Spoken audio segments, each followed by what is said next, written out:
Angelico because he's 2 meters and I'm 115. Thank you for coming. Thank you for inviting us. I'm always mentioning Mr. Pantic as one of the avant-garde people in Serbia because he's choosing topics that not a lot of you think about on a regular basis. And these are important issues that are coming to the table, and this guy knows how to think about it beforehand. We are proud to be an institutional partner with Dana's conferences. We usually, the last almost 3 years, brought a lot of experts to show Israel as an expert, as a leader in many, many fields.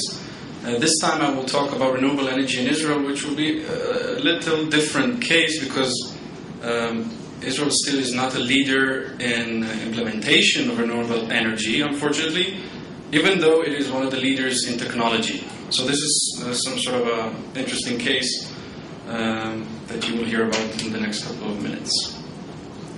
So for those of you who know where is Israel, I don't have a pointer here, but I hope you can find, the ones who don't know, I hope you can find that small spot on the verge of a very, unfortunately, lately shaky area. Israel is a tiny spot, as I mentioned, in the middle of the Middle East. We say that Israel is the land of milk and honey. If God would have provided us with a little oil, we wouldn't complain, but we don't have much, or at all. But we're happy with our milk and honey, and that was an advantage and a disadvantage because it pushed us to be independent and to be innovative and to trust ourselves. Israel is a very small country, as I mentioned. Serbia is 4 times bigger than Israel. The population is more or less the same, and half of Israel is an arid desert. It is practically a desert, a yellow place.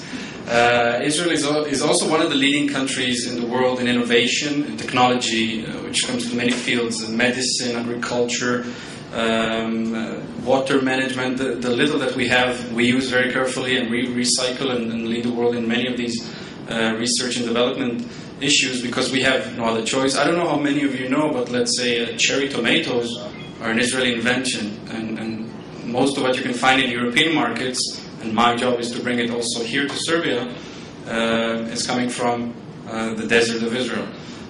So we have a lot of need for electricity, and I saw this picture before. I didn't thought about it before to use it but I'm happy that I have a friend here that can see what I used. So the demand is growing, and Israel is a very vibrant economy. We've managed to dodge that crisis, which we're all under, but still Israel is growing, not in the amazing figures we had 5, 6, 7 years ago, but still not slowing down. So demand is growing. On the other hand, we all know that global supply cannot meet the demand forever, and in 15 years or so, we will be left with only around 20% of what we currently consume. I will not talk about, we all know those horrible pictures about environmental aspects and catastrophes that we all saw. I will talk briefly about Israel, an overview about Israel energy. Unfortunately, as I mentioned, currently our sources are coal and gas. We're not there yet. We wish to advance to alternative resources. We're very happy, again, with our friends, that we have managed to find recent substantial offshore reserves of natural gas. This is a huge thing for Israel. We might even be able to sell it and to use the profit for infrastructure in Israel. We're using only 0.1% total capacity as renewable energy. This is a sad fact. The national grid can absorb only 5 until 20% of its energy from renewable energy. This is the situation. We have one government corporation, which is the sole supplier of electrical power. And as I mentioned, the political situation, unfortunately, with our neighbors, we're trying to negotiate and to try to have as much cooperation in the region. Sometimes it works, sometimes it doesn't. And in the future, we have a vision that that region that I showed you, that small region, can be a very very prosperous and successful area. Just imagine the Gulf connected to Israel, and then to Europe, and then Far Asia, and you just imagine that what are the roads that can go from there. The fuel basket in Israel, as I mentioned, not such a bright picture, mainly coal and gas, but the government took some decisions in 2009, and we're in the process. 10% of the total electricity generation will come from renewable energy by 2020. It's not amazing, but it is something. The target, the medium target, is 5% by next year, and our bureaucracy is working pretty hard on that, and that also includes infrastructure. The total installed capacity is expected to reach to almost 3 gigawatts in 2020. Again, not big numbers, but we're a small country with growing demands. Meeting those government targets, the most interesting fact here is that thermal and wind energy is going to get almost tripled or even more in the quantities. This is the government milestone. We have a lot of wind in Israel. Even we have 2-3 big valleys, even though it's a small country. Wind factor is important, and thermal, which we are in the middle of ongoing research to discover and use more and more of that. But most of the other components are still either expected to be doubled or tripled. So we have high hopes. As I mentioned, many Israeli companies, many technological developments or breakthroughs come through Israel or being presented to the world from Israel. Many big names, which I'm sure most of you know even better than I do, like Solel, Aura, and more. Also in wind technology, Leviathan is a name well known.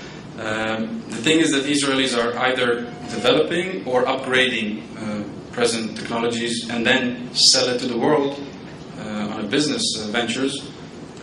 In Israel, again, we're trying to implement. Israel is one of the leading countries in biofuels, and this is something that if I, as a public servant, I will never have, but if I had a few extra dollars, I would invest them in this field, especially in Israeli companies, because this is getting a lot of money from Israeli budget, the government budget, for research and development, and we see that as the future.